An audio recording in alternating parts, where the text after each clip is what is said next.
Seja muito bem-vindo a mais um episódio aqui do nosso OneCast. Eu me chamo Pedro Siqueira e é um prazer estar com você aqui nesse dia, nessa tarde, nessa noite. Eu não sei em qual horário você está ouvindo a gente ou está assistindo aqui através do YouTube, mas é um prazer imenso ter você aqui comigo e conosco, na verdade, né? Que eu estou aqui com o meu parceiro Salles.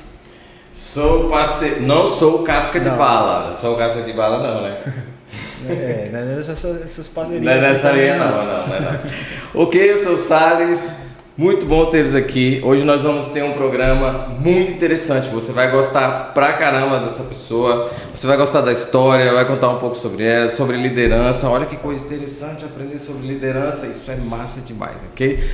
Se não é inscrito no nosso canal, se inscreva no nosso canal, ative o sininho, tem um sininho aqui embaixo, ative ele para que você possa ficar por dentro dos episódios quando nós publicarmos, ok? E siga-nos nas nossas redes sociais, vai estar descrito aqui embaixo, ok? Mas eu vou deixar de falar de mim, né? Porque hoje Pedro disse que eu não consigo ficar bonito, ele acabou de falar aí na instante. Eu não entendi a brincadeira dele, mas tudo bem. Hoje eu tô bem bonito mesmo. Mas tem uma pessoa bonitona aqui que vai falar com você e eu vou deixar que ele se apresente. Posso, Vitor? Pedro Siqueira, Salles, é um prazer estar com vocês. É um prazer estar com você que nos assiste aqui no OneCast.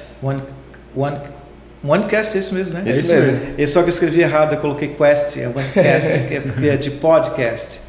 E assim, é uma satisfação e eu espero poder contribuir nessa nossa conversa, legal, trazendo entendimento para as pessoas sobre o que é liderança, até porque assim, liderança é uma das maiores necessidades hoje da humanidade. Verdade.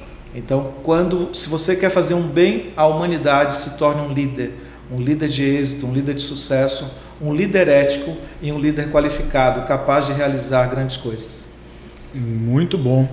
E, apóstolo, para a gente começar esse bate-papo, pode chamar apóstolo, pastor? Vitor, fique à vontade. Eu vou chamar de apóstolo que já está acostumado já, então vamos lá. Para a gente começar esse bate-papo, como que começou sua jornada de liderança? Como que foi essa trajetória? Hoje nós sabemos que você pastoreia um ministério, você é empreendedor também, mas como que começou isso? Minha jornada de liderança começou talvez aos 5 anos de idade. Eu tinha duas brincadeiras. Era a brincadeira de montar um auditório e pregar, simulando uma igreja, e a brincadeira de confeccionar coisas e vender. Então eram essas as duas brincadeiras. Mas aos 8 anos eu tive um chamado de Deus. Eu senti Deus falar no meu coração que Ele tinha algo para mim, para ajudar pessoas, para abençoar pessoas. Isso foi tão forte que na minha adolescência, entre os 13 e os 17, eu me desviei, como as pessoas falam, né, normalmente no meio cristão. Eu me afastei de Deus, me afastei da religião, mas aquilo ficou dentro de mim. Isso era tão forte que eu comecei a tocar, eu estudei piano, estudei violão, estudei violão clássico. Hoje eu não toco praticamente nada, as pessoas nem sabem disso. Mas aí eu fui convidado para uma banda uma vez, para tocar na banda, e eu disse não, porque eu não queria me distanciar muito de Deus, me atolar demais em determinados meios, porque eu sabia que eu tinha que voltar e eu tinha que me encontrar com aquele chamado, e que eu achava que era um chamado pastoral simplesmente, mas não era, um chamado para a liderança. E isso é importante destacar. Sim. Porque às vezes no meio cristão, no meio tanto católico como evangélico, às vezes a pessoa diz, você tem uma vocação, é para ser um pastor, um padre. Não, as pessoas têm uma vocação para abençoar pessoas. E elas podem ser, por exemplo, um médico. Se ele faz um excelente trabalho, ele está salvando vidas. Se ele é ético, ele está transformando a sociedade. Um político, como bom seria se todos os políticos, né, fossem éticos, fossem pessoas que realmente colocam o outro em primeiro lugar e não seus próprios interesses. Então, assim, toda pessoa ela tem um chamado. E esse chamado, da minha visão, é um chamado para a liderança. O Miles Monroe, o primeiro livro que eu li sobre liderança foi dele. Eu estava fazendo teologia, isso em 1900 e algumas coisas lá, né? Precisamente em 84. Não, 84 não, 94. E aí foi o primeiro livro que eu li de liderança foi dele, de Miles Monroe. E ele lançou vários livros sobre isso. Para mim, uma das maiores autoridades sobre liderança foi o Miles Monroe. Ele era tão tremendo que ele era convidado por governantes, por príncipes, por presidentes, para dar auditoria, para dar consultoria a essas pessoas. Ele saiu completamente do meio cristão, do meio religioso, e ele entrou assim, no meio da liderança em todos os níveis, no nível mais alto. E outra pessoa que eu admiro muito que fala sobre liderança é o John Maxwell. Inclusive vai estar agora em setembro no Brasil, uma chance fantástica, aqui em Brasília, né? Eu vi em Brasília. Para quem quiser estudar sobre liderança, tem que ler os livros de John Maxwell. Então, assim, só recapitulando, meu chamado aconteceu ali, aos 8 anos, ali começou minha jornada de liderança. E aí, por exemplo, na escola, eu fui líder de grêmio. Eu lembro que eu estudei no colégio lá em Feira de Santana, chamado Dia das Barradas Carneiro. E aí eu fui presidente, não era grêmio, é centro cívico. Foi ali o primeiro cargo de liderança civil, vamos falar assim. E eu lembro que eu tinha um jornalzinho chamado O Democrático. E o apelido era o Demo. E aí tinha uma cartola, e eu disse, não, isso aqui está mais aristocrático do que democrático.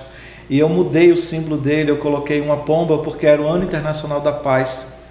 Acho que isso foi em 84, eu com 86, aliás. Então, com 16 anos, eu já comecei a cumprir papéis de liderança. E isso, ao longo de toda a minha vida, sempre convidado. Nunca atuei no meio político, apesar de ter sido convidado, já fui convidado 5 vezes. Essas eleições agora me chamaram para eu ser candidato a vereador, e como as demais vezes eu disse não. Já fui convidado para ser presidente de partido, vice-prefeito, vereador 2 vezes, e uma vez me chamaram para ser candidato a deputado federal. Então, assim, essa é uma liderança que eu ainda não atuei, apesar de gostar da política, mas assim, eu acho que meu papel ainda, ele fora de você pertencer a um partido, porque você se torna, e essa é a palavra, pertencer, você se torna propriedade do partido. Então, muitas vezes o partido toma uma direção que você não concorda e você tem que seguir essa direção do partido.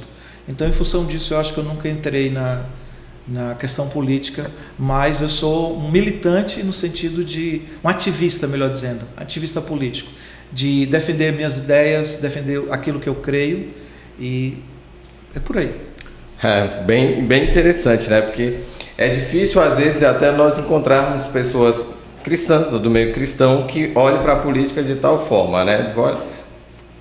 Ou a gente ama ou odeia, dependendo da situação, né? Ou é muito partidário, coisa assim, né? Mas veja a sua forma de falar em relação à liderança política, né? Se nós olharmos isso, eu tenho um amigo que ele fala assim, tudo é a política, né? Tudo se resolve socialmente por um político, ou uma decisão, ou uma lei. Mas assim, por mais que você não tenha ainda aceitado, ainda há essa possibilidade, ou você não coloca nem essa possibilidade aí de ir para a política?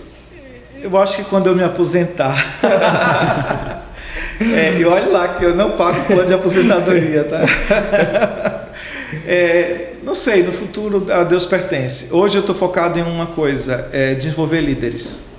Então eu tenho uma escola de líderes que eu estou trabalhando, aperfeiçoando ela. Ontem mesmo eu estava em um treinamento de liderança, eu estava ensinando, né, dando uma aula sobre liderança, alguns aspectos de liderança, e eu estou fazendo isso aí durante 6 meses, um grupo fechado.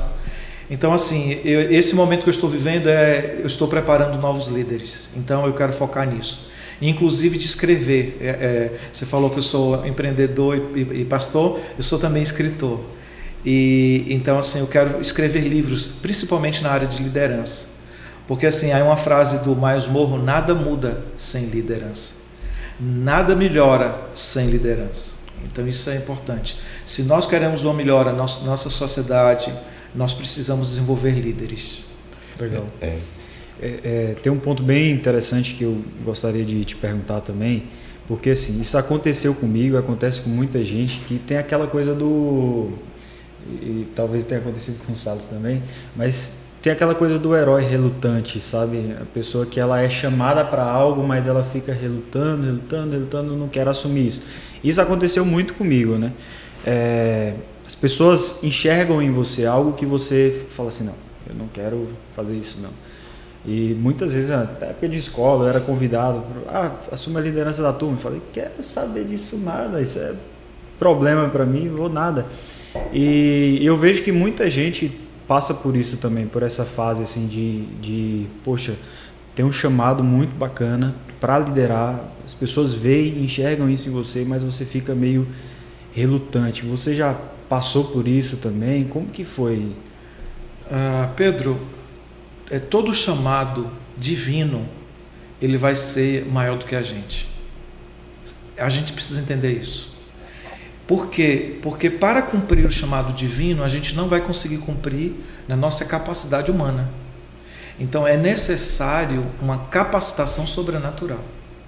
Embora que a Bíblia diga assim, o cavalo é preparado para a batalha, mas a vitória vem do Senhor. As versões mais antigas dizem assim, o cavalo se prepara para a batalha. Não, ele não se prepara, ele é preparado por terceiros, né? E isso é interessante, não sei se vocês já tiveram a oportunidade de ver, por exemplo, cavalos que são preparados para rodeios, para vaquejada. Então, um dos treinamentos dele é auditivo. Então, eles colocam no aras caixas de som com aquelas músicas num volume alto, para que quando o cavalo chegue naquele ambiente, ele não estranhe.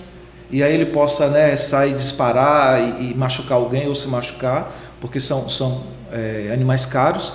Então, ele é preparado desde um detalhe, né? Olha, eu vou preparar ele para esse ambiente. Então, assim, quando a Bíblia diz que o cavalo é preparado para a batalha, mas a vitória vem do Senhor, isso quer que nos ensina que nós precisamos sim nos preparar. Então, assim, se eu tenho um chamado, e esse chamado ele vai ser sempre desafiador para mim, mas aí é natural isso que você falou, das pessoas fugirem. Por quê? Por se sentirem inapropriadas, se sentirem incapazes. Então, assim, as pessoas precisam entender o seguinte, Deus é justo. E Deus não vai pedir de mim, de você ou de qualquer pessoa algo que você não possa ser. Ele não vai pedir algo que você não possa dar, nem algo que você não possa fazer. Então, se Deus pede para você algo, é porque você pode fazer isso. E aí você talvez olhe e diga assim, eu não consigo. Mas Ele viu em você essa capacidade e Ele sabe também que Ele tem uma capacitação para te dar. E isso é importante. E isso faz toda a diferença na nossa vida. Esse ponto do Pedro, a gente vê muito realmente, né, o contato, as pessoas fugindo, né, esse processo de fuga, meio Jonas aí, fugindo sempre, e não é em si, às vezes é um medo mesmo, né, a gente consegue perceber um medo, mas ultimamente eu tenho visto falar muito sobre a crise de liderança, ou seja, o mundo vai se tornar um lugar com pessoas cada vez mais querendo assumir liderança, elas querem cada vez menos, na verdade, assumir uma liderança. É só algo espantoso, assim, ou o senhor que já está dentro desse processo de estudo, é realmente uma verdade? Nós realmente estamos e vamos viver muito mais uma crise de liderança, em pessoas querendo assumir isso. Infelizmente é uma realidade. E aí também termina sendo, como eu posso dizer, uma oportunidade. Porque toda crise, até dizem, né, que em japonês, crise e oportunidade é a mesma palavra. Então, assim, realmente o mundo demanda mais por líderes. Porque, assim, eu vejo 4 pilares na liderança. E a Bíblia mostra isso. Quando Moisés ele saiu do Egito com aquele povo, que Deus usou ele, né, e ele foi um líder, né, para guiar aquele povo na saída do Egito de uma maneira sobrenatural. Aí chegou, após essa saída, a travessia do Mar Vermelho, o que aconteceu? Moisés começou a fazer coisas erradas. Como assim? Ele ficava sentado em uma fila de gente para ele atender de manhã até de noite. E alguém viu isso, né, e disse, ei, você está errado. E isso é uma coisa tremenda, Salles, porque assim, todo líder ele precisa ter pessoas que digam para ele assim, ei, fulano, isso que você está fazendo está errado, você precisa melhorar nisso. Ele tem que ser aberto à correção se ele quer crescer na liderança. E aí então o sogro dele fez esse papel, ele disse, meu genro vai morrer, vou ter que criar os filhos dele né, e trazer de volta a minha filha. Então ele deu um conselho, aí você está errado, não é bom o que você faz. Nem você nem o povo vai suportar. E aí ele traz 4 princípios: escolhe homens capazes. Essa é a chave. O que é alguém capaz? É alguém apto. Então, por exemplo, você já pensou, por exemplo, fazer uma cirurgia no rosto de alguém que recém saiu de uma faculdade? Ele estudou 6 anos de medicina, mas ele diz: não, olha, é a minha primeira cirurgia. Aí você diz: não, opa, no meu rosto não. Deixa eu pegar alguém que já fez algumas cirurgias, né? Então é isso que fala de capacidade. E não é menosprezar o novato, porque tem a fase da vida. E normalmente, e até, já que eu falei de medicina, parece até um discipulado, uma residência médica, porque a pessoa vai ali ao lado de alguém experiente e vai pegando os macetes, e ele vai também dando determinados papéis, né? Olha, faz isso aqui, costura assim, tal, aqui está o que está errado, não, errou nisso aqui. Aí chega um momento que aquele professor de residência diz: ó, você está apto, pode seguir seu caminho. E aí ele vai, é diferente, né? Então, assim, um princípio: capacidade. Não adianta alguém ser eloquente, mas não ter habilidades, por exemplo, geracionais de gestão. Hoje, um dos problemas no Brasil é capacidade de gestão. Então, assim, outra coisa, ele fala assim: homens capazes, homens dignos de confiança. Isso é fundamental. Homens tementes a Deus é outra coisa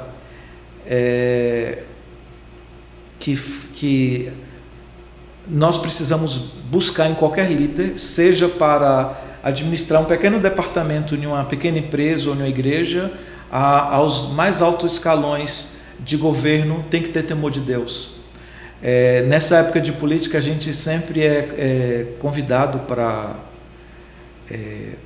conversar com políticos. Então, esse ano eu recebi 3 pré-candidatos, né? E aí eu sempre oro por eles, dizendo assim: Deus, coloca o temor do Senhor no coração dessa pessoa. Então, se o Senhor tem um projeto, eu sei que o Senhor tem um projeto para a vida dele. Se o teu projeto é que ele assuma um papel na prefeitura da nossa cidade, nesse momento, que o Senhor incline o coração das pessoas para votar nele. Mas coloca no coração dele a convicção de que um dia ele vai estar diante de ti e ele vai prestar contas dos seus atos a ti. E que essa convicção faça com que ele evite coisas erradas. Então isso que é o temor do Senhor. A convicção de que um dia nós vamos estar diante de Deus e que essa convicção faz com que a gente evite fazer coisas erradas. E aí, por último, né, que eu falei, capacidade, temor do Senhor, é digno de confiança e que aborreçam o ganho desonesto. Ou seja, como a pessoa lida com dinheiro. Se a pessoa tem esses 4 pilares, ela pode assumir liderança em qualquer nível, em qualquer área. Isso é muito bom. Isso é fantástico. E é muito interessante. Nossa, eu gostei demais dessa conversa. Gostei demais, aprendi demais. Consegue perceber a grandiosidade desse ensino aqui, dessa sabedoria que vocês vão ter sobre liderança. E de repente e a igreja, como é que nasceu esse processo aí, nesse processo de liderança? Eu, aos 8 anos de idade, eu senti o chamado de Deus e no meu entendimento que era para ser pastor. E aí eu me afastei na minha adolescência, como eu falei. Aos 17 anos eu me reconciliei com Cristo. No dia 31 de maio de 1987. Eu achei que eu ia ter um infarto, comecei a sentir uma dor no peito e uma dor no braço e não conseguia dormir. E meu irmão, ele chegou de madrugada, ele começou a falar comigo de Deus e naquela noite, naquela madrugada eu me reconciliei com o Senhor.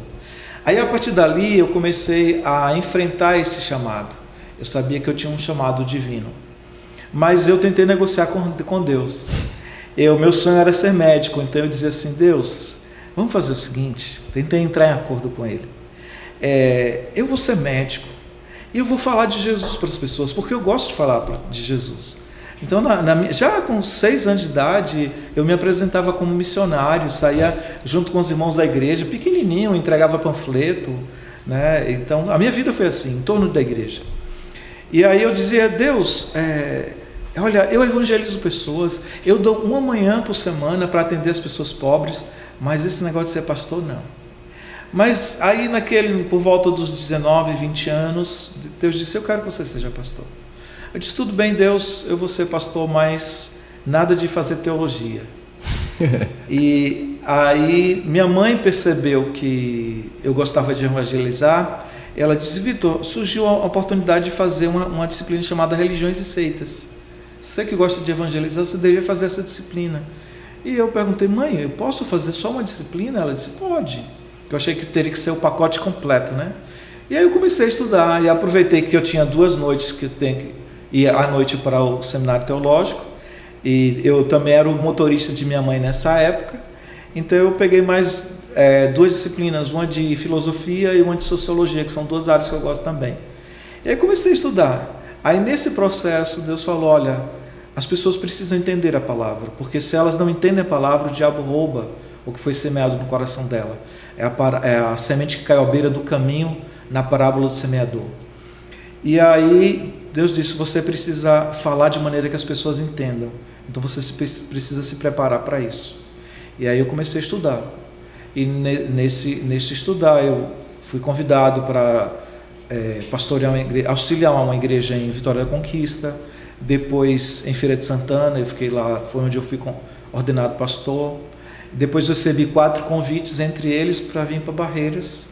Eu fui pastor durante um período numa igreja batista aqui, a Batista Betel, até que, por uma direção de Deus, nós fundamos o MARV.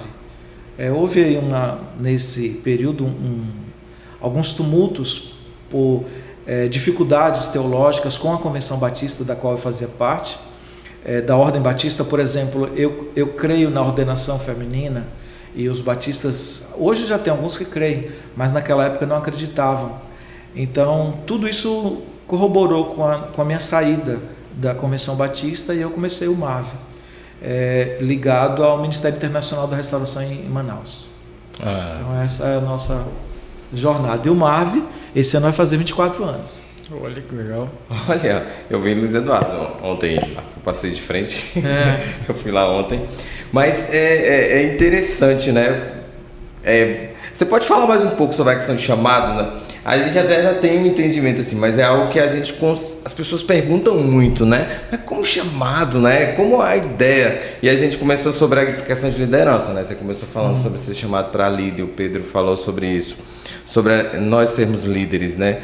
E nesse processo todo, você já ordenou outros pastores, já. Todo esse processo. Então, como que é esse processo, tanto de si quanto reconhecer, ajudar o outro a reconhecer esse processo em relação a chamado? Ótima pergunta, Salles. A gente entende o chamado quando, número 1, existem coisas que nos magoam, que nos ferem. Por exemplo, tem pessoas que elas se ferem com a injustiça. A injustiça traz uma indignação no coração dela. Então, provavelmente essa pessoa ela vai atuar em uma área referente a isso. Tem pessoas que, por exemplo, elas odeiam, vamos dizer assim, a doença. Se eu pudesse, eu não haveria doentes no mundo. A minha esposa mesmo fala assim: poxa, criança nunca deveria passar por determinadas situações, né? Então, assim, o que é que te aborrece? O que é que te entristece? Isso é um sinal. Outro aspecto, o que é que te dá prazer? O que é que você, por exemplo, trabalharia e faria o resto da vida se não dependesse de dinheiro? Porque para mim a pior coisa que existe é uma pessoa fazer algo simplesmente porque ela tem que sustentar a sua família e ela se sujeita a passar a vida toda fazendo algo que ela não gosta. Eu tenho que sustentar minha família, então eu vou fazer isso aqui. E a vida toda ela não vive o potencial dela. Então, e isso é algo muito forte, porque, por exemplo, até filhos que às vezes por pressão do pai vai em determinada carreira. Então, o pai, por exemplo, é um médico, a mãe é uma médica, aí você tem que ser médico. Mas às vezes o filho diz: não é o que eu quero. Minha área é outra, eu me identifico com outras coisas.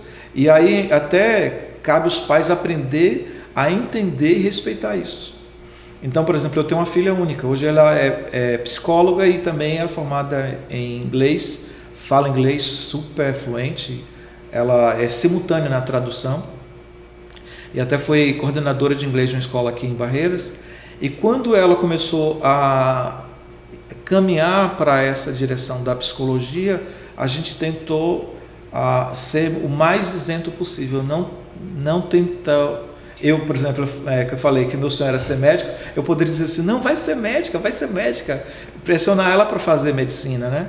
Mas eu quis ouvir o que estava no coração dela, o que Deus tinha plantado no coração dela.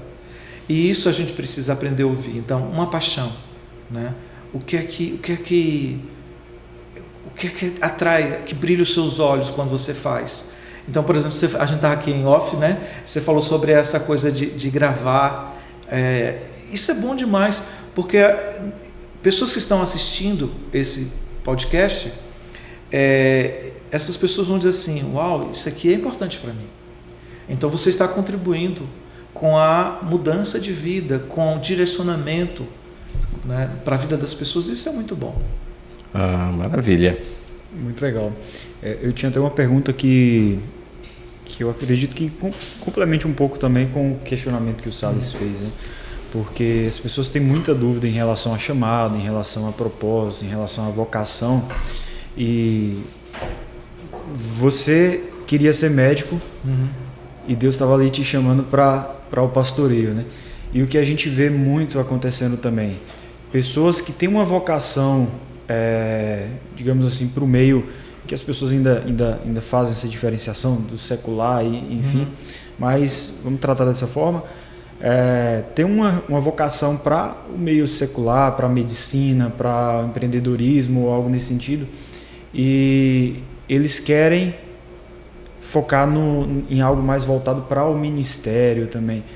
Como que acontece e algo que possa trazer clareza para as pessoas em relação a isso também, porque isso também acontece muito, né? E eu tenho visto muito, a pessoa às vezes tem um chamado por exemplo, para empreender de fato, para construir negócios, construir empresas que vai abençoar a vida de outras pessoas. Sim. Mas ela está focando ali em algo mais ministerial, mais espiritual. Assim, excelente pergunta, Pedro. Houve uma mudança nos 20 anos para cá, houve uma mudança de pensamento. Antigamente, quando falava assim, você tem um chamado, então a pessoa era estimulada a largar tudo e estudar teologia e de lá esperar que alguém enviasse para um campo missionário ou para assumir uma igreja. Isso mudou com o tempo. Então hoje existem pessoas que elas têm um chamado, até alguns chamam de bivocação, né, bivocacionada, que ela tem um chamado ministerial para cuidar de coisas espirituais, cuidar de pessoas, mas também ela tem um chamado para atuar em uma área que a gente chama de secular, por exemplo, juiz. Eu conheço juiz pastor, ou delegado. Eu tive colega de seminário que era delegado e pastor. Então, assim, ou um médico. Eu tenho amigos que são médicos e pastores. Então, assim, existem pessoas e elas conseguem. Um professor, um engenheiro, conseguem. E até essa segunda formação, ela ajuda a pessoa a desempenhar. Então, hoje, por exemplo, nos jovens da igreja, eu falo, eu tenho um chamado ministerial. Vai fazer uma faculdade primeiro. Porque, às vezes, ela pode, por exemplo, entrar em um país que é fechado ao evangelho. Ela pode entrar como um médico, como um enfermeiro, como um fisioterapeuta, um psicólogo, um engenheiro. Os países da África precisam muito de engenheiros, né? E ela não conseguiria entrar como um ministro religioso. Então, assim, é importante isso. Mas o precioso na pergunta de vocês dois é o seguinte: a melhor maneira de a gente descobrir o chamado é se dispondo a servir. Então, precisa fazer algo, eu quero fazer. Porque aí vai experimentando coisas. Então, vamos cuidar de crianças, vamos visitar meninos de rua, fazer um trabalho ali, né, de tentar cadastrar e ver se a gente consegue tirar um menino de rua. De repente foi porque brigou com o padrasto, acontece muito isso, né? O padrasto estava bêbado, brigou e foi, né, embora de casa, assim, não quero mais meu padrasto, minha mãe separou do pai, né? E aí juntou com outro homem, não quero aquele padrasto, não quero. Ele fica na rua e tem uma família, tem uma casa, e aí de repente uma pessoa diz, eu quero fazer um projeto aqui. Então, assim, necessidades vai existir. e a gente pode começar a servir. E aí, à medida que a gente vai servindo, a gente vai descobrindo as nossas paixões, aquilo que nos agride, que nos irrita, aquilo que eu falei, né, de o que você faria se não dependesse de dinheiro, e de repente você vai descobrir a sua vocação exatamente nisso. E você falou sobre empreendedorismo. Hoje eu sou empreendedor e eu tenho um trabalho já há 2 anos, um pouco mais de 2 anos, exatamente de formação de empreendedores. Eu sou formado em administração também, esqueci de dizer isso, né? Então eu trabalho dando dicas para os empreendedores para eles crescerem os seus negócios. Por quê? Eu quero que os empreendedores, número 1, gerem empregos. Se ele está gerando emprego, ele está fazendo um benefício muito grande ao reino de Deus, à sociedade como um todo, né? Segundo, que ele gere recursos para projetos sociais, para projetos missionários. Então existem tantos lugares precisando de Deus. Por exemplo, um dia desse eu vi um depoimento até meio tristonho de um missionário falando da Inglaterra. Como está a Inglaterra agora, já foi um país evangélico tal, e hoje está nessa perdição, não sei se é essa palavra, mas, né, e está difícil. E eu desliguei, porque eu não permito que algumas coisas venham contaminar a minha alma. Então, assim, é aquela visão do vendedor. Eu não sei se vocês já viram aquela parábola, né, que o camarada foi enviado para um país. Ele era vendedor de sapato. E aí o primeiro foi enviado e disse: ei, me manda de volta para o nosso país, porque aqui eu não vou vender para ninguém, ninguém usa sapato aqui. Aí mandaram o vendedor de volta. Aí enviaram outro vendedor para aquele país. E aí quando ele chegou lá, ele disse: eita, nós vamos ficar ricos, porque nós vamos vender sapato para todo mundo, porque aqui ninguém vende sapato. Então, assim, você olha um quadro e você tem a opção de ver isso por uma perspectiva pessimista ou otimista. Então, quando eu olho para a Inglaterra hoje, eu não vejo aquela dor, não. Eu vejo um grande campo que precisa de Jesus. Então, aí entra a questão dos empreendedores. Ei, já pensou se cada empresário da igreja dissesse assim: eu banco um missionário, eu vou sustentar tudo que ele precisar, de salário para ele, um salário digno, de roupa, de transporte, para que ele se dedique à obra de Deus. Já pensou? Então isso seria fantástico. É uma ideia bem de nós estarmos, né, disponíveis. Eu acho que esse ponto aí é muito interessante, né? Em qualquer lugar, né? Às vezes a gente até fala quando está fazendo treinamento, seja um solucionador de problema, né? Porque às vezes a gente olha e normalmente nós olhamos para o problema, não para a possibilidade de resolvê-lo, mas aí ficamos lamentando, né? E dentro desse conceito, tanto de liderança quanto de missão, falou algo interessante. Se você estiver servindo, você vai chegar a entender, né, o lugar que você vai estar. Dentro de uma empresa também, né? Se você tiver a capacidade de querer resolver as coisas ali, com certeza você vai descobrir coisas ali dentro que você gostaria de fazer ou fazer melhor do que já faz, né? Então, é um ponto muito... como é que eu quero dizer? É um ponto muito intenso. A pergunta que eu vou te fazer agora com relação a isso, que é a questão de ter esses pontos de liderança dentro de ministérios, desenvolver isso, né? Porque a gente vê a dificuldade que não é apenas externa, né? É uma dificuldade interna também nas instituições religiosas. E como eu sei que seu projeto de liderança é para isso, mas como nasceu essa ideia desse projeto? Qual foi a sua visão em relação a isso e em relação à dificuldade de líderes dentro dos ministérios? Excelente pergunta, Salles. Nessa palestra que eu falei sobre os 4 pilares da liderança, que eu soube de Moisés, sobre Moisés ele disse: não é bom o que você faz. Então, ou seja, foi alguém que apontou o erro. Mas eu digo assim, você não pode ser só a pessoa que aponta os erros. Você também tem que trazer soluções. E ser líder é trazer soluções. Eu acho que 2 características de liderança. Ser líder é influenciar alguém para alcançar um propósito comum. Isso é liderança, o conceito de liderança. E ser líder é ser solucionador de problemas. Então, um líder, ele não apenas aponta os erros, aponta as falhas, ele traz soluções. E aí foi o que o sogro de Moisés fez. Ei, Moisés, apresenta o povo diante de Deus, né? Intercede pelo povo, ensina a lei ao povo e dá direção para esse povo. ensina a obra que devem fazer, o caminho que devem andar. Ou seja, ei, você tem aptidão para isso? Então, ó, aptidão para costura, a gente vai precisar fazer o tabernáculo. Você tem aptidão para tanger gado? Então cuida disso aqui. Então dá direção para as pessoas, isso é liderança. Então ele estava dizendo assim, Moisés, sai dessa apagar incêndio todo dia, né? Julgando as pessoas, porque quem fica apagando incêndio não é líder, é gerente que não é líder. Porque se você pega um gerente que ele tem a visão de liderança, sim, tem um incêndio, ele vai resolver. Mas ele vai caminhar na direção de estabelecer, alcançar uma visão. Então, o que é visão? É um futuro desejável, a imagem de um futuro desejável.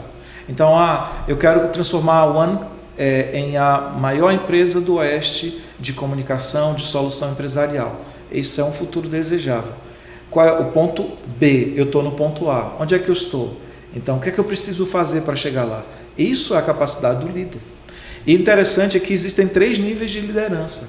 Na administração também existem 3 níveis de administração, que é a liderança estratégica, tática e operacional. O administrador estratégico, tático e operacional. E aí, quanto mais a gente cresce a nossa capacidade de liderança, são 2 fatores importantes na capacidade de liderança. Um é a visão de longo prazo, e o que fazer para alcançar essa visão. E o segundo, relacionamento. Bons líderes são pessoas que sabem se relacionar com o alto escalão e com aquela pessoa lá do chão de fábrica, sabe? E ele trata com respeito e ele consegue tirar o melhor de cada um, valorizar essas pessoas. Isso é fantástico. Voltando à questão ministerial, então assim, capacidade, ela não é nata. Fulano nasceu para isso. Por exemplo, existem pessoas que têm uma habilidade natural de falar, mas não é porque alguém não nasceu com essa habilidade que ela vai ser condenada a não falar. Ela pode aprender técnicas. Então, assim, eu sou um orador, mas eu não me considero um orador nato. Eu fui estudando e até hoje eu estudo princípios de oratória, de falar em público, porque a oratória de igreja é uma, a oratória, por exemplo, num plenário de uma Câmara de Vereadores é outra. Então, você vai falar com 2 pessoas, é uma maneira de comunicação, você vai falar com a multidão é outro, até o uso de gestos, etc. Então, assim, existem capacidades que a gente vai aprendendo. E aí, como líder e que tem a visão de estimular os jovens, eu preciso fornecer capacitação para esses jovens.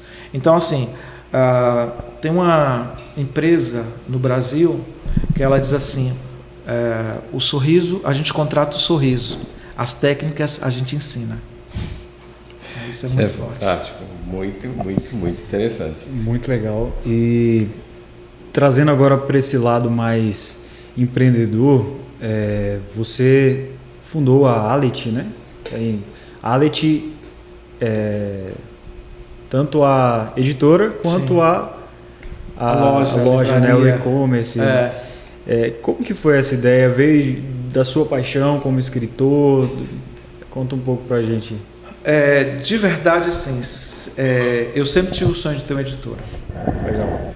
Mas quando você começa a entender o mundo editorial, você pensa 2 vezes isso. O que aconteceu? Eu queria realmente ter uma editora e eu não tinha dinheiro. Então, em 2005, eu fundei, antes era a Aliança Brasil Comunicações. E aí eu comecei a vender, eu já trabalhei com vendas, vendi material médico, odontológico. Eu vendia desde o algodão ao equipamento mais sofisticado que um médico, que um dentista usava no consultório, eu vendia. E aí eu aprendi muito com vendas, eu era muito tímido. Então eu tinha medo de passar na sala, timidez, de vergonha de passar na sala com pessoas. Eu tinha vergonha de perguntar o nome das pessoas. E aí quando eu fui trabalhar com vendas, com esse público, né, médicos e dentistas, então eu fui treinado na raça, como diz o outro, na força do ódio. Você tem que vender, não tem jeito, você tem que aprender. E aí eu aprendi a conversar com as pessoas, a vencer essa timidez. E aí quando eu montei a Allet, que não era Allet ainda, era Aliança, eu comecei a vender material químico. E eu tinha supermercados aqui que eram clientes meus. E tinha até uma boa renda. mas demandaria muito tempo. E aí eu parei. E aí, tempos depois, sem dinheiro, eu comecei uma livraria, porque na época não tinha livraria em Barreiras. E aí abri uma livraria e disse, não, deixa eles seguirem lá. E eu fechei a livraria, vendi a livraria. E foi Acelero? Acelero, né? Aí quando veio a pandemia, eu comecei a escrever meu segundo livro. Na realidade, assim, eu escrevi um livro que não foi publicado porque roubaram o notebook. Eu me lembro. No meu livro O Poder do Hábito da Oração eu cito esse episódio. E esse livro é um livro que fala como Deus usa o dom de línguas para transformar a vida das pessoas. Então, tem um livro que eu conheço que fala algo parecido no mercado brasileiro, não existe outro. E aí esse livro foi roubado, o computador, eu não tinha backup. E aí eu escrevi Porque a Cruz, que é um livreto que ele é baseado em João 3,16, que é mostrando às pessoas o amor de Deus, o quanto Deus ama as pessoas e porque as pessoas se afastaram de Deus, que Deus enviou Jesus. Por que Jesus veio à Terra? Por que a cruz? E esse livreto eu lancei ele, foi traduzido para o inglês e distribuído em 6 países da África, em 3 em língua portuguesa e 3 em inglês. Aí quando eu lancei o Poder do Hábito da Oração, veio a pandemia. E aí na pandemia eu fui forçado a abrir a livraria, não foi assim algo planejado. Porque eu já tinha antes, eu disse assim, eu não quero voltar a ter livraria, porque demanda muito tempo. E assim, apesar de ter o sonho de ter uma editora, o sonho de escritor é escrever e deixar que publiquem. Só que não é assim no Brasil. Quando eu lancei o meu livro O Poder do Hábito da Oração, eu mandei correspondência, e-mails para 9 editoras. Só uma respondeu. E uma disse assim, a gente vai avaliar e se a gente gostar, então a gente publica, mas isso vai demorar 1 ano, esse processo. Aí eu disse, peraí, eu sou formado em administração, né? Já tinha terminado minha graduação.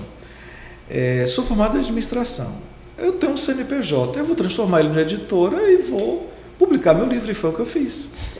E aí eu comecei a vender, a gente vende para livrarias, a gente vende na Amazon, tem a Plenitude Distribuidora, que eu acho que talvez a maior distribuidora do Brasil, ela compra nossos livros, legal. Então é nossa cliente, e graças a Deus a gente está devagarinho, um passo de cada vez. O mercado editorial, minha esposa fala que é muito difícil. Ela também gosta de escrever, lançou o livro, e ela fala sobre como é difícil. Aí um dia ela falou assim, agora eu entendi porque que os livros são mais caros. Não tem como o livro ser barato. Mais ou menos, né? Por causa de toda a dificuldade desse processo. Mas, e você tem um segundo livro? Está escrevendo um segundo livro? Um terceiro, seria um terceiro. Eu escrevi um livro que eu não publiquei, escrevi 2 que eu publiquei, e estou indo agora para um quarto livro, né? Mas deixa quieto. Ainda é surpresa. Não vou dar nenhum spoiler, não. Bom, vamos lá. Quem adivinhar... Vamos fazer uma caixa, tipo assim, sorteio. Vai ganhar. Quem adivinhar o nome do livro... Não vale a esposa. Ela não vai contar nunca, se ela souber. Mas a gente vai gerar uma campanha lá dentro do mar, até alguém descobrir. Mas não consegue não, porque tem coisas que eu não compartilho nem com a esposa. É só comigo e Deus. Maravilha. Vamos ficar na expectativa desse livro aí, né? Sim. E da editora, a ideia é publicar outras pessoas. Sim. A gente já teve sondagem. Essa publicação do livro me forçou a aprender sobre o mercado editorial. Então hoje eu sou um editor. Escrever um livro é a parte mais fácil. Publicar é o mais complicado. Então eu até recebo propostas. Recentemente mesmo, um médico me pediu ajuda para publicar um livro dele. E aí eu disse, se for livro técnico, não. Mas se for um livro para a população em geral, eu te dou uma ajuda. Porque assim, tem desde o trabalho de revisão. Então, só uma dica simples. O escritor ele não pode participar da revisão. Porque ele escreveu, ele acha que está certo, ele passa ali pelo erro e ele não vê. Então tem que ser pessoas que não participou desse processo.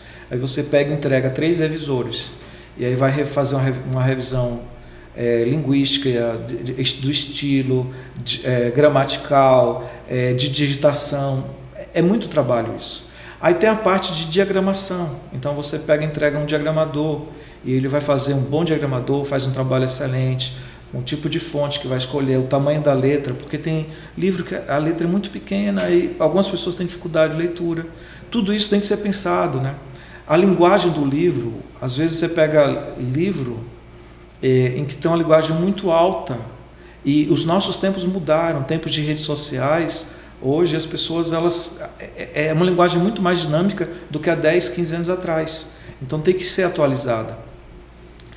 Aí vem a parte de capa, porque, não é infelizmente, capa vende. Então se você pega um bom conteúdo, e para as editoras, o livro bom não é o livro que tem um bom conteúdo, é o livro que vende. Então aí entra o papel ético. Então para mim, o que é um bom livro? É um livro que tem um bom conteúdo e que vende. Então, assim, uma capa ajuda a vender o livro. Às vezes a pessoa olha pelo livro e diz, não vou comprar não.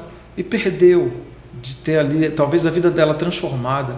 Porque eu acredito que a leitura de um livro, não é uma simples leitura, mas o fato de você ler, entender aquela mensagem e aplicar na sua vida, faz diferença. As pessoas têm preconceito, Salles e Pedro. Por exemplo, livros de autoajuda, Os Segredos da Mente Milionária, um livro fantástico. Eu não quero ser milionário, não vou ler, mas você não precisa querer ser milionário para ler um livro desse. Você pode querer simplesmente para sair das dívidas. Sim. Porque ele dá, por exemplo, ele dá seis dicas ali, como você separar o seu orçamento em 6 partes. Né? Uma parte para você viver e pagar as despesas, e uma para você criar a sua reserva financeira de independência financeira e não mexer nela pelo resto da vida. Então, disciplina. Se as pessoas aplicarem, imagina uma pessoa, por exemplo, ela ganhou o salário dela, ela pegou 6 envelopes e disse, esse é para isso, esse é para aquilo, né? Esse aqui é para as despesas da casa, esse é para um fundo de emergência, esse é para contribuição, esse é para diversão. Eu achei isso interessante nesse livro, que eles dizem assim, a conta da diversão, e você tem que torrar o que tem nela todo mês, não deixar de um mês para o outro. Então, e isso é fantástico. Eu falando para os empresários da igreja uma vez, se pague, porque às vezes o empresário ele é o último a se pagar. Sim. E aí ele rala, mas às vezes não tem dinheiro para sair comer uma pizza com a família. Então o trabalho se torna um fardo. E aí é legal, poxa, olha, vamos ali comer uma pizza. E aí ele tem lá, sem tirar dinheiro de outras áreas, ele fez aquela reserva lá e está lá o dinheiro, ele vai lá e gasta. Né? Então, assim, um livro pode mudar a vida de uma pessoa. Sim. A gente sempre fala a respeito disso aqui, né? Porque eu sou apaixonado por leitura. O Salles também. É cliente nosso. Acabei de ganhar um livro de lá, no meu aniversário. Inclusive, presenteei o Salles há 2 dias com um livro de lá. E, de fato, a leitura ela transforma. A leitura ela é capaz de mudar a realidade e o cenário da sua vida, porque eu sou prova viva disso, não só em relação a áreas espirituais, que eu sempre gostei muito de ler, mas a minha profissão, o que eu faço hoje, a maneira como eu empreendo hoje, tudo isso veio de base realmente de livros que eu li. E às vezes a gente até fica indignado aqui, porque teve um livro que foi lançado no Brasil recentemente, que é de um autor americano, chama Russell Brunson, e ele é um dos maiores especialistas em vendas online, né? E ele foi quem, na verdade, batizou a ideia de funis de venda, essas questões. E eu fiz vários cursos online mesmo, e eu fiz vários cursos e formações que falavam sobre funis de venda, aquela coisa toda. E assim, fiz um investimento alto nesses cursos. E quando foi agora, no final do ano passado, na Black Friday do ano passado, a editora H1 lançou a trilogia dele. E aí eu fui logo, já conhecia, gostava muito, comprei a trilogia. E quando eu comprei a trilogia dele, eu li, assim, já rápido ali, porque eu queria absorver o conteúdo, saber o que é que ele tinha naqueles livros. Aí eu fui conversar com o Salles e falei, rapaz, velho, os cursos que eu comprei tudinho tá aqui. É isso aí. Não, porque na verdade, esse processo de mudança, eu sou apaixonado por livros, lá em casa todo mundo, eu tenho biblioteca, adoro livros e leio, né? Gosto da leitura. Mas a gente tem visto quanto as pessoas têm lido cada vez menos, né? Por mais que a gente... Mas não é uma falta de publicação, né? Não é uma falta de livros, mas as pessoas têm deixado muito de ler. E apesar disso tudo, a gente ouve falando que vai escrever mais um livro, que vai ter uma editora. Fala um pouquinho aí sobre esse processo, essa esperança. Na realidade, assim, de uma maneira geral, quando você olha a população como um todo, realmente as pessoas que têm lido têm sido, principalmente com o advento do smartphone, tem diminuído. Eu estou lendo um livro, deixa eu pegar aqui e mostrar para vocês, que é Redimindo o Tempo. Esse livro foi minha filha que me deu de presente. Ela leu em inglês e aí quando traduziu para o português... Hein? Eu tenho esse livro aí, fantástico. Quando ela viu em português, ela comprou, vou mostrar aqui para o pessoal. Não tô ganhando nada para fazer propaganda desse livro, tá? Esse livro foi lançado em português, ela comprou e deu um de presente para mim e um de presente para o esposo dela. E esse livro ele tem um dado interessante. Em 2007 foi inventado o iPhone. E aí eles só fizeram uma observação em 2017. Eles perceberam que a década anterior as pessoas eram mais produtivas do que após a questão do invento do smartphone. E aumentou o índice de ansiedade. Então, alguns fatores. Por quê? Porque hoje as pessoas às vezes passam 4 horas na frente de um smartphone. Então, assim, a minha esperança é que as pessoas elas tomem consciência. Não estou dizendo para sair de rede social, não é nada disso, mas é dosar. Então, eu trabalho nesse sentido. E até o objetivo de ler esse livro é para otimizar o meu tempo. Porque, assim, tempo é o maior recurso que a gente tem e tempo é escasso.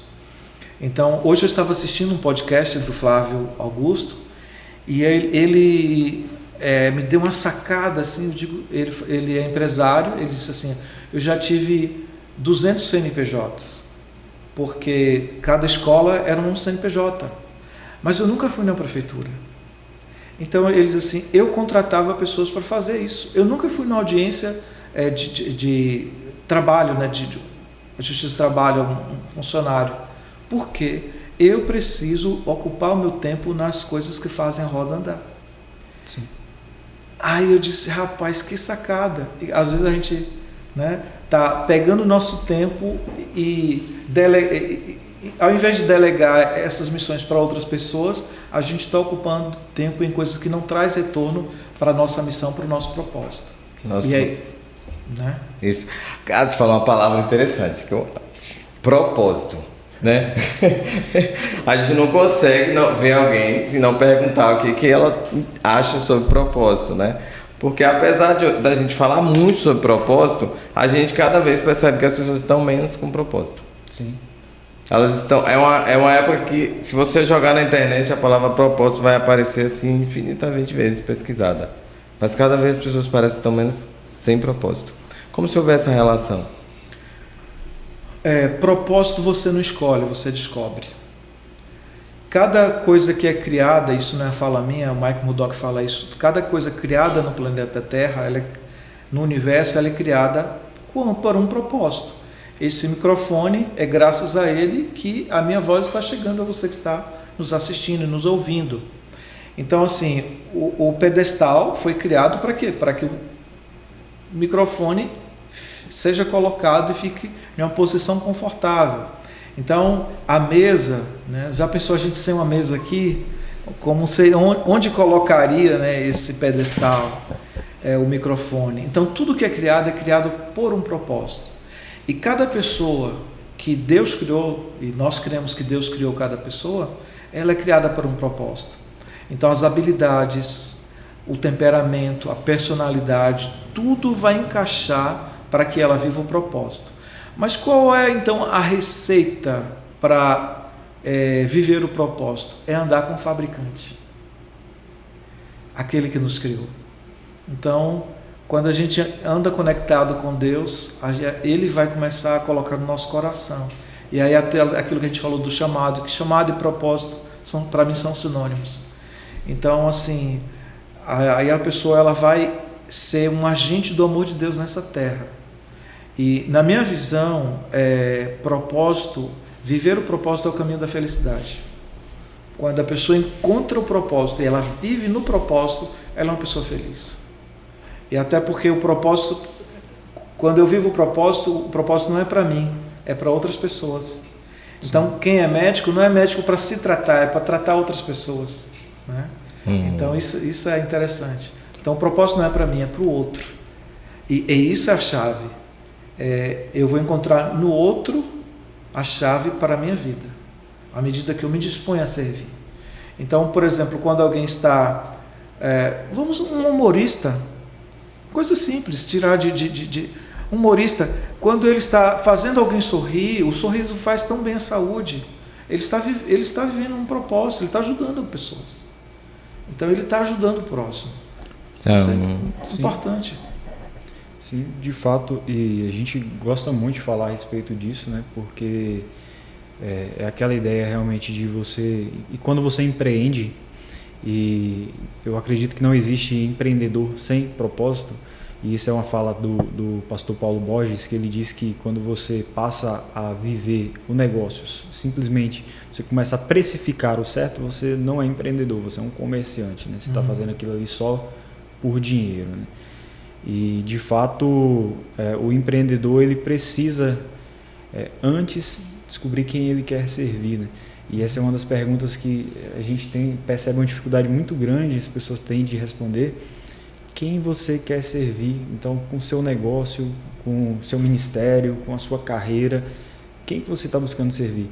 Eu acredito que essa é a primeira pergunta, né, que você deve se fazer quando você está iniciando, porque partindo daí você começa a traçar e identificar a sua identidade, né?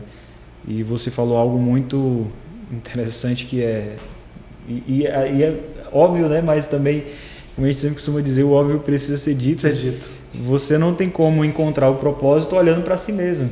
Então você precisa olhar para o Criador, né? E tem uma frase de Paulo, quando ele escreve a Colossenses, que ele diz que tudo começa em Cristo e nele encontra propósito, né? E nele encontra sentido. Então, cara, muito bom esse bate-papo. Ótimo. Eu achei essa questão a gente vê muito a ideia de que qual é o meu propósito, né? Normalmente parece que as pessoas falam assim, como é que eu vou ganhar dinheiro, né? Mais ou menos a ideia meio comercial do propósito, e ela é vendida também por muita gente. Já começou errado. Já começa errado, e muita gente vende essa questão, né? Traz uma coisa interessante, você fala assim, pro outro, no outro, né? Gera uma dependência, né? Inclusive a gente vai depender do outro para descobrir quem nós somos. Vamos precisar servir ao outro, que não é muito comercial, né? Servir. Então, você falou algo muito, muito, muito, muito interessante. Essa ideia de você olhar para o propósito por servir. Olhar para o outro. Ó, coisa mais legal. E você sabe uma coisa interessante dentro da fala do Pedro aqui sobre a questão do empreendedorismo? Um erro que as pessoas cometem, e não é só no empreender, é copiar os outros. Então, porque, por exemplo, uma barbearia montou e deu sucesso, aí eu vou montar uma barbearia. Sim. Né? As pessoas fazem muito isso, copiar. E esse é um erro. Então, assim, as pessoas precisam entender que eu acho que a chave e dinheiro é importante, sim, porque enquanto a gente estiver na terra, a gente vai ter contas para pagar. Mas a Bíblia diz assim, o amor é o dinheiro, é a raiz de todos os males. Não é o dinheiro é a raiz de todos os males. Tem gente que não tem um centavo e tem amor ao dinheiro. E tem gente que tem milhões e não tem amor ao dinheiro. É interessante que em Salmos 62:10, a Bíblia diz assim, se os teus bens aumentarem, não ponha neles o teu coração. Então, assim, Deus quer nos abençoar. Deus quer fazer a gente prosperar, eu creio nisso. Mas eu não posso entender que simplesmente a prosperidade é um sinal da bênção de Deus A prosperidade, eu falo, o ganho financeiro, porque se fosse assim, os traficantes estariam sendo abençoados. Não é isso. Há uma distinção muito grande entre riquezas, que é acúmulo de bens, prosperidade. Que, para mim, prosperidade é êxito, e prosperidade também está ligada à felicidade. Então, assim, uma pessoa ela pode ser próspera não sendo rica, mas a grande chave aí é a felicidade, porque a depender do propósito, uma pessoa vai ter muito dinheiro e outra não. Exemplo, se você tem o seu propósito é você ser missionário numa tribo na África e você diz, pronto, eu vou me render a isso, vou me mudar para a África e vou passar lá minha vida naquela tribo. Essa pessoa não vai ter dinheiro na vida dela. Pode ser que num determinado momento da vida dela, ela chegue lá, lance um livro contando as histórias, o livro exploda em vendas, e aí a vida financeira mude completamente. Mas isso seria a exceção da exceção. Mas a regra é que quando você chega para aquela pessoa que ela realmente está vivendo o propósito, e você pergunta, fulano, aí está tão difícil, você não tem algumas regalias, né, algumas qualidade de vida, entre aspas, né, os benefícios da tecnologia, né? Você não tem aí sei lá, uma poltrona confortável, gamer, né? Como essa que a gente está sentado, maravilhosa. Mas a pessoa diz, olha, eu estou no melhor lugar do mundo porque aqui eu sou feliz. Essa é a grande diferença. Então, eu já vi uma história de um país que o governo estava tentando calcular a felicidade per capita. Não sei se vocês já viram isso. E eu achei fantástica essa sacada, porque se os governos se preocupassem com a felicidade das pessoas de verdade, muita coisa mudaria. A violência diminuiria.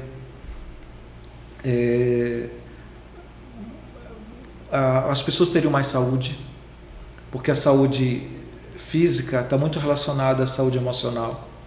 Então, assim, as pessoas precisam se preocupar com a questão saúde, com a questão felicidade. E como líderes, a gente também tem que se preocupar com os liderados. Só uma coisa que me veio à mente, a evolução sobre liderança e sobre empreendedorismo, ela é gigante, porque antigamente só se avaliava uma empresa, se ela é uma empresa boa, se ela é de sucesso ou não, apenas pelo ganho financeiro. Hoje, isso há alguns anos atrás já, por exemplo, uma empresa ela é avaliada sobre a satisfação dos seus funcionários, é avaliado. O benefício que ela traz para a comunidade em que ela está inserido, para o meio ambiente. E aí sim, o aprendizado, o ganho financeiro. Então, não é apenas o lucro o que determina a sua empresa, ela é boa ou não. Outros fatores. Isso é o quê? Uma mudança de mentalidade. Né? E isso é fantástico. Está ligado a valor, né? Valores, exatamente. Está ligado a valores. A gente fala muito a respeito disso aqui, porque eu gosto muito, sou apaixonado por marca e por gestão de marca, como que as marcas são construídas, como que elas surgem, como que elas crescem, né? Que está tudo ligado aí ao branding. Uhum. E é justamente isso, tem empresas que não têm um faturamento, pelo contrário, às vezes a empresa, o caixa dela está tendo prejuízo, mas ela tem um valor de marca absurdo. Foi o caso do Nubank por muito tempo, hoje o Nubank já está começando a mudar esse cenário, né? O caso da Tesla, por exemplo, que também é uma empresa que não tem um faturamento estrondoso, mas tem uma marca muito forte. E por quê? Porque as pessoas começam a associar a ideia de valor, né? E valor é aquilo que você gera de maneira realmente, às vezes, intangível, mas aquilo que você está disposto a entregar para o seu cliente, para a pessoa que você está querendo servir, e não o que você quer receber em troca dela, né? Isso é muito, muito interessante. E a gente falando de propósito, o Nubank surgiu por um propósito. Sim. Que o criador do Nubank, ele, um estrangeiro, veio para o Brasil e percebeu dificuldade de abrir contas. E aí ele viu várias pessoas que não se enquadravam naquele padrão dos bancos. E ele disse, não, eu vou solucionar a liderança, né? Então, um líder que viu uma necessidade, eu vou solucionar esse problema. E aí ele investiu, né? Buscou aporte e hoje é um sucesso, né? Um case de sucesso no Nubank. Isso é verdade. Rapaz, Eu gostei desse negócio de ouvir você falar de liderança, viu? Com o próximo treinamento que você tiver, eu tô E tem dentro. mais coisas, porque assim, por exemplo, a diferença entre ser líder e ser chefe, a gente precisa entender isso. Eu já li um livro que é Líderes não dão ordens. Líderes não dão ordens. Eu já pensei em escrever um livro ao contrário, líderes também dão ordens. Porque, por exemplo, você imagine um comandante de uma operação, vamos dizer assim, na favela do Rio de Janeiro, que é um trabalho de guerrilha ali, e que aí eles assim, abaixa! E se o cara diz, ei, o senhor está me dando ordem, puf, leva um tiro. Né? Então, assim, as pessoas pegam um caminho do politicamente correto e começam a trabalhar e até desconstruir determinadas coisas. Líderes não são mandões, isso é fato. Não são autoritários, isso é fato. Mas líderes é alguém um líder ele sabe um caminho que está sendo guiado e muitas vezes ele realmente tem que dizer, ei, está errado, tem que fazer desse jeito. Então, assim, a gente participou agora do Summit. Sim. E o Summit ele trouxe um case da Netflix e eles falando sobre a importância de não ter regras. Ok, talvez não tenham regras no papel, mas não existe nenhuma corporação, organização, sociedade sem regras. Sim. Imagina você ter um trânsito sem regras. Então a pessoa entra e não tem preferência, batendo o tempo todo. Então tem que ter regras a gente não pode ter regras burras, é essa a questão, né? Então assim, a liderança ela é fantástica. A gente precisa primeiro liderar a si mesmo, ver o nosso potencial. Eu gosto muito de podcasts e, por exemplo, não sei, vocês devem conhecer o Bruno Perini. Sim. E o Bruno Perini é um cara que lê muito, e ele falando de um molusco que ele, para economizar energia, ele come o próprio cérebro, ele vai comendo parte do cérebro para diminuir o consumo de energia. E aí ele fala assim, tem alguns empresários que fazem isso, que eles chegam em determinado momento, ele se estabilizou e diz, ei, para mim que está suficiente, e aí ele para de crescer, e parar de crescer é começar a diminuir, porque se eu tenho um exemplo, 100 clientes, e eu continuo daqui a um ano sem clientes, daqui a 2 anos sem clientes, na realidade eu diminuí, porque a população hoje é uma, daqui a 2 anos é outra. Então eu tenho que acompanhar a população. Outro detalhe, o cliente morre, então tem que ter novos o tempo todo. Né? O cliente muda de cidade, então muda de país, então eu preciso adquirir novos clientes. E a liderança ela é uma ciência e é uma arte. E todo líder é um artista, porque envolve criatividade. Eu já vi assim tantas sacadas. Liderança, por exemplo, fala de tomada de decisão. Um administrador, na realidade, é um tomador de decisão. Como eu estudo muito administração, eu gosto de estudar casos. Exemplo, tem uma AL, que é a maior empresa de logística da América Latina. Ela lida muito com trem. E uma vez um grupo adquiriu essa empresa e aí eles fizeram uma mudança somente de horário dos trens. Não gastaram nada, mas essa mudança de horário fizeram que eles tivessem uma economia de 422 milhões em um ano. Só mudando o horário que os trens saíam, né, para o porto, para os portos. É incrível, né? Essa capacidade é uma sabedoria, né? O cara assim, pode ter uma sacada dessa. E a gente vê muito, o empreendedor ele tem muito isso, né? Uma característica bem empreendedora, assim, de você enxergar o que ninguém está enxergando, o óbvio que precisa ser dito. Você enxerga coisas que ninguém enxerga. Mas assim, não é bem que não existia a possibilidade de enxergar. Mas há uma disponibilidade também de coração, né, para enxergar. Com certeza. O empreendedor ele tem essa questão do coração também. E o cérebro é um músculo.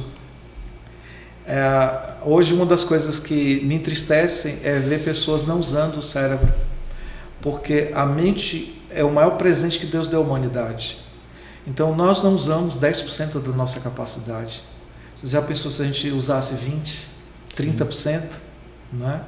Então, assim, muitos problemas deixariam de existir, as pessoas teriam qualidade de vida cada dia melhor. Então, assim, qual é a grande questão? Quando Einstein morreu, vocês devem saber disso, pegaram o cérebro dele e partiram em pedaços e enviaram para várias universidades, vários laboratórios ao redor do mundo. E aí todos examinaram o cérebro de Einstein e chegaram a uma conclusão: é um cérebro de uma pessoa normal, não tem diferença nenhuma. Então, qual é a grande diferença? É que ele estimulou seu cérebro. Sim. E aí entra a questão da leitura, né? Eu costumo dizer assim, quando você está aprendendo, por exemplo, assistindo um vídeo, ótimo, porque você está em uma posição, às vezes, de descanso, e aí você está utilizando o seu descanso para aprender. Mas, quando você lê um livro, você está colocando o seu cérebro em forma ativa. Então, você não só adquire o conteúdo do livro, você desenvolve vocabulário, você desenvolve capacidade argumentativa, você desenvolve um pensamento de princípio, meio e fim. Existem pessoas que elas vão contar uma história, ela começa a contar uma história, aí entra em outra,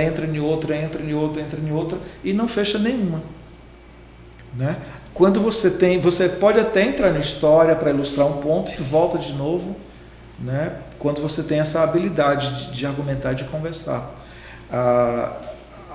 Inclusive, assim, os pregadores, eles têm a capacidade, vamos dizer assim, de pintar quadro na mente das pessoas.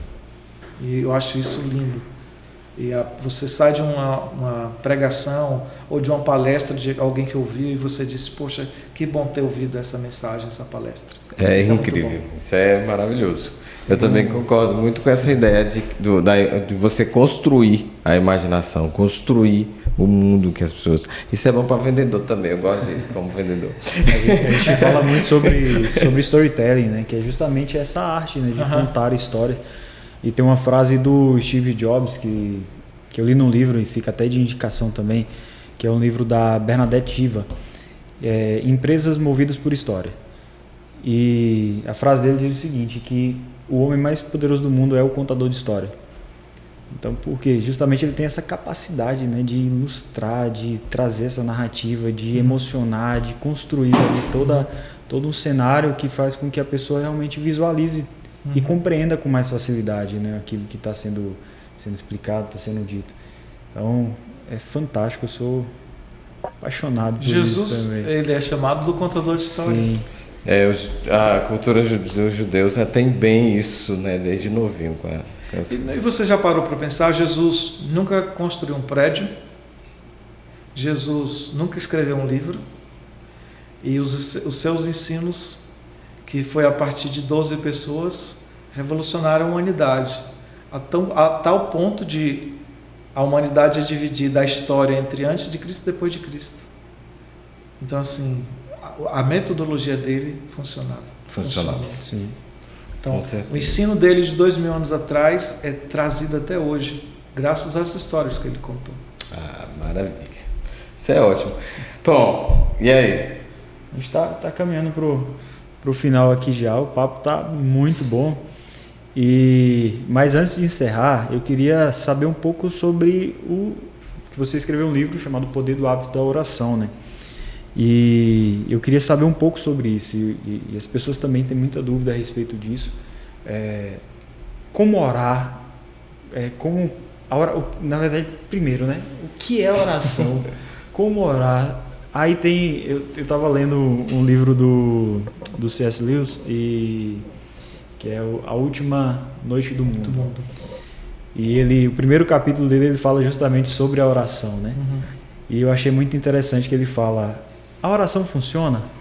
Quando você faz esse questionamento, você já começou errado, né? Então, o que é essa oração? O que é o poder que está por trás da oração? Fantástica pergunta, obrigado. Orar não é falar bonito. Orar é conversar com Deus. Eu costumo dizer o seguinte, que quando a pessoa chega diante de Deus com o coração sincero, com fé, Deus responde. Deus não deixa, Ele pode não responder do jeito que eu quero, mas Deus não deixa uma oração sem resposta. A grande problema da vida é que as pessoas, eu falo isso no meu livro, às vezes elas acham que a oração é loteria. O que é uma loteria? Muitos jogam e alguém vai lá e sorteia e um ganha, ou ninguém ganha. Então elas acham que elas vão lançar orações e de repente alguma pode ser recolhida, né? Essa aí houve respondida. Na realidade, a gente tem que orar com a expectativa de que a nossa oração seja respondida. E quando essa oração não é respondida, a gente se perguntar por que não foi. Eu oro dessa forma, eu oro já na convicção da resposta. Eu escrevi esse livro, O Poder do Hábito da Oração, porque primeira coisa, eu acredito que nenhuma mudança acontece na nossa vida se a gente não mudar hábitos. Então eu pesava quase 100 quilos, eu era, vamos dizer assim, obeso, eu tinha problemas de apneia. E a partir do momento, quando cheguei aos 40 anos, toda noite eu orava de Senhor que eu acorde de manhã, porque eu tinha medo de morrer dormindo. E aí eu disse, eu preciso mudar isso, porque eu cuido dos outros, não cuido de mim mesmo. E aí eu comecei a fazer todo um trabalho de reeducação alimentar, de atividade física. Então hoje eu pratico atividade física, eu vou para a academia, eu pedalo, eu faço caminhada. E aí eu percebi que essa mudança de hábito, ela me trouxe benefício. Então hoje eu faço essa leitura. Então se eu quero adquirir algo novo na minha vida, eu tenho que adquirir através de um novo hábito. Um hábito que eu preciso perder, um hábito que eu preciso ganhar. A vida das pessoas, ela funciona assim. Então, assim, nós tomamos milhares de decisões todos os dias. E para poupar energia, o cérebro transforma isso em hábito, coisa corriqueira. Quando eu tenho esse entendimento de que eu preciso ter uma conexão com Deus e que eu não posso acreditar na minha força de vontade, então eu digo, eu preciso criar um hábito. Que hábito é? O hábito de estar na presença de Deus todos os dias. Então eu costumo dizer assim que a oração não é uma obrigação religiosa maçante, mas é uma jornada prazerosa e transformadora. Quando as pessoas começam a entender que orar não é falar ao relento, porque tem um capítulo no meu livro que fala assim, um protocolo do céu. Quando a nossa oração chega na presença de Deus, Ele envia um sinal, que é, o que é um protocolo? Por exemplo, você chega num tribunal e aí você entrega uma petição. Então você vai em duas vias, aí ele carimba a data, a assinatura daquele tribunal e te entrega uma cópia. Então, a partir daquele momento, você sabe que já está na mão do tribunal. E aí vai correr o processo normal. E Deus faz isso. Quando a oração chega na presença dele, então ele envia um protocolo. E que protocolo é esse? É paz. Então, estou abrindo, né? Então você sente uma paz que é sobrenatural. Aí você sabe que Deus está no controle. A partir do momento que você começa a perceber isso, que a sua oração chega, que tem um sinal, você ora de maneira diferente. Então você já ora com convicções, não com esperança. Há uma diferença entre fé e esperança. A esperança é o desejo. Por exemplo, você tem esperança que seu time ganhe o campeonato, mas você não consegue ter fé. A Sim. Fé é a certeza. E o detalhe, a fé é para agora, a esperança é para o futuro. Nós precisamos dos dois, da fé e da esperança. Porque a pessoa, se ela perde esperança, ela deixa de viver, ela desiste da vida. Então ela tem que esperar, olha, esse momento que o Brasil está passando esse momento vai passar, essa corrupção vai cair por terra, uma hora a gente vai ver pessoas justas nos tribunais, pessoas corretas na política, e essa esperança te alimenta a você viver e dar o seu melhor a cada dia. A inflação subiu, não, mas Deus vai continuar sendo o meu provedor, não depende do governo. Então essa esperança move a gente. E na questão do hábito, só para finalizar essa pergunta, então assim, as pessoas acham que a oração ou a reza é uma obrigação religiosa. Não é um privilégio. É um privilégio. Minha esposa, ela é muito apaixonada pela realeza, de tudo que fala de realeza, ela acompanha. E aí uma vez o Barack Obama foi visitar a Inglaterra, aí teve uma audiência com o príncipe William. E aí o filho pequeno do William entrou no recinto, né? Com 4 anos ali, o George, entrou ali naquele recinto e aí o pai se abaixou para falar com ele. E aí, papai, eu quero falar com o Barack Obama, Ele disse, ok, meu filho. O Barack Obama conversou com ele, botou ele no colo, o pai fez perguntas, brincou e tal. E aí a Ed usou uma ilustração disso. Ali é o futuro rei. Rei da Inglaterra. Mas quando aquele garoto entrou, ele se curvou para ouvir o garoto. Por quê? Porque era filho. Então assim Deus faz com a gente. Ele é o Deus Todo-Poderoso. Mas quando a gente se aproxima dele, e aí a gente precisa ter esse entendimento que quando eu oro, é uma conexão, é como se eu subisse aos céus, ou se o céu descesse até mim, então a minha vida é mudada. Eu não oro do mesmo jeito. Eu lembro que quando eu cheguei aqui em Barreiras, às vezes fica parecendo que é contar vantagens, mas não é. E eu alugaram uma casa para morar e a casa era mal acabada. Tinha ainda alguns pedaços de ferro, de vergalhão, pelo meio da rua. E eu tinha uma filha de 1 ano e meio. Eu disse, meu Deus, minha filha aqui, não vai dar certo não. Aí eu, caminhando pelas ruas ali da Vila Rica, eu vi uma casa muito bonita.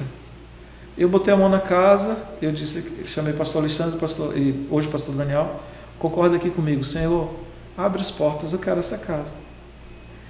E estava a placa de aluga-se, era bem mais caro que eu não podia pagar naquela época.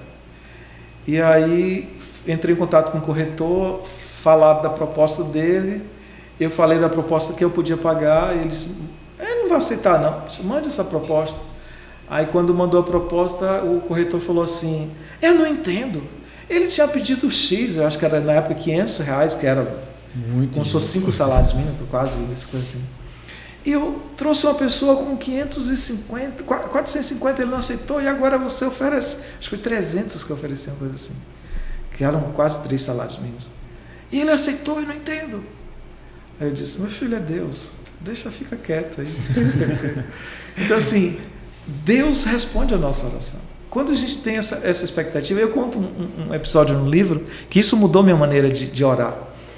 Quando eu estudava teologia, eu tinha uma vizinha, eu morava em uma vila de casas para casados do seminário.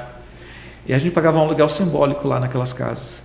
E aí uma vizinha tinha, era chão vermelho, vocês não alcançaram isso? Eu vi ainda. Eu peguei também. Pegou, né? Sim. Então assim, chão vermelho que usava uma enceradeira, um escovão, que era um pedaço de ferro, tipo uma vassoura, né? um pedaço de ferro lá, tá, com uma área manipulável, dobrável, articulável, e uma escova grande de madeira embaixo ali, botava um pano. E aí ela está lá esfregando aquela casa, ela disse, oh Deus, me dê uma enceradeira, nem que seja velha, caindo nos pedaços. Dias depois ela recebeu, alguém deu para ela a enceradeira. Ela usou 1, 2, na terceira vez a enceradeira começou a sair fumaça e pifou. E ela falou assim, se eu soubesse que eu ia ganhar, eu tinha pedido uma nova. Então, aí eu peguei essa sacada. Muitas vezes a gente vai diante de Deus não na convicção que vai receber.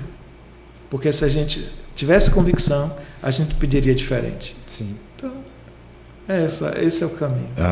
Isso é verdade. Muito aprendizado. Gente, não é muita coisa pra gente ouvir, é muita coisa pra gente aprender. Tá gravado, né? Não é que tá gravado. Depois vamos gravar um podcast falando só do livro. Pronto. Tá bom? Okay. Aí a gente vai... A gente pode até sortear um livro aí. A gente vai gravar um falando só do livro. Vai ser um poder. Vai ser um reteté. Amém.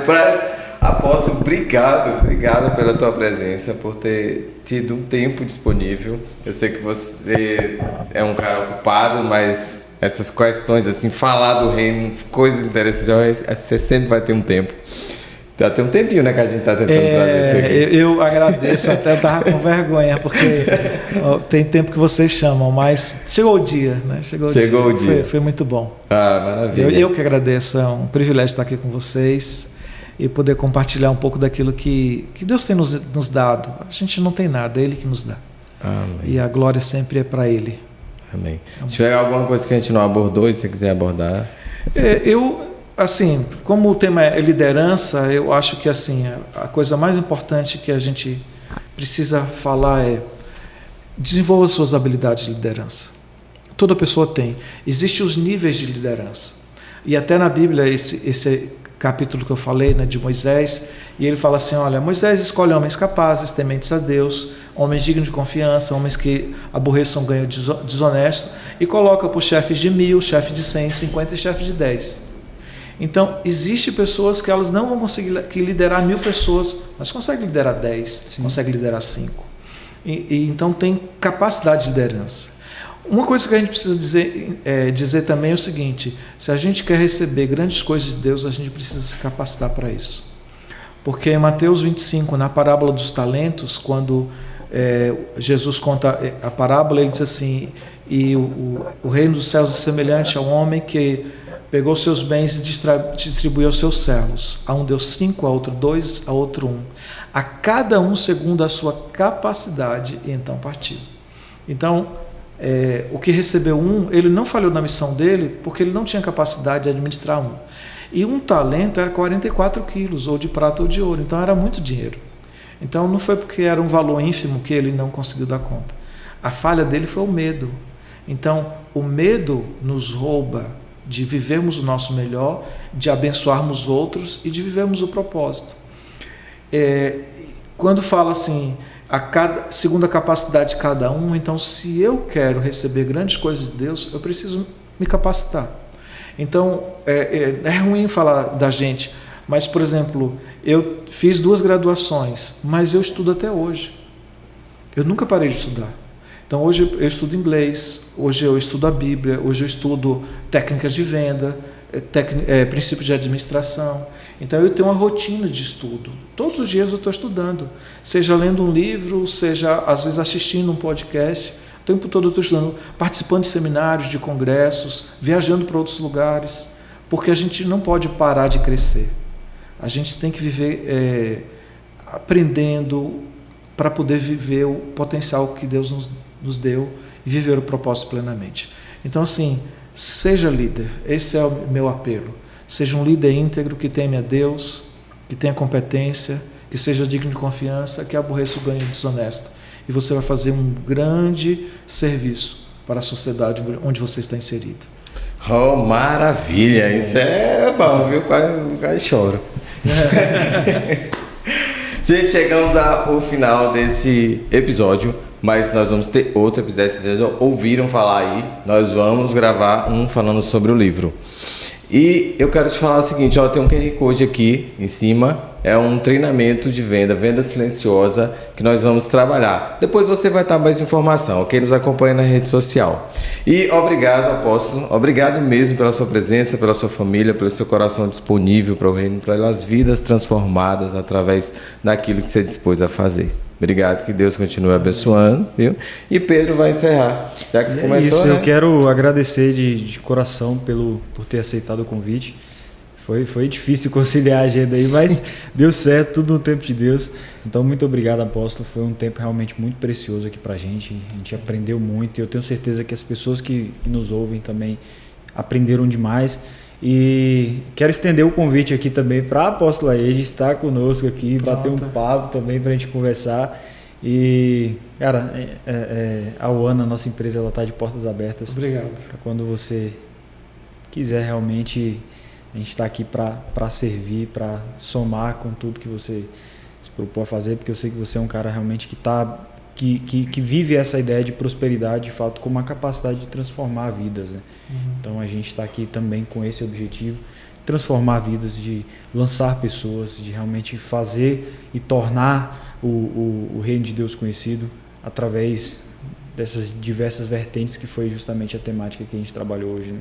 Seja liderando um ministério, seja liderando uma empresa, seja como uma carreira ou um departamento, enfim.